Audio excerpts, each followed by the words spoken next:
tudi sebi sem, v prvi vrsti sebi. To pa sploh, brez tega pa ne gre, ne. To pa, ko sem šla čez proces zdravljenja, sem najprej mogla sebi oprostiti, ker je bilo toliko enega sramu odzadaj, toliko ene krive vesti, a ne. Pa če sem se marsikaj takrat spraševala, ne. Zakaj sem bila taka, pa zakaj ne taka, pa zakaj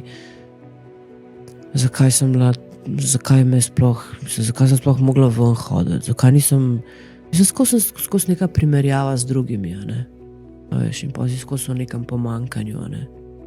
Veš, te primerjave z drugimi, to je spet ena tema, ki se lahko tudi pogovarja. No, sej. Tako da, ja, sem oprostila in sebi in njemu in če zdaj to gleda in posluša, nimam sploh sporočila za njega.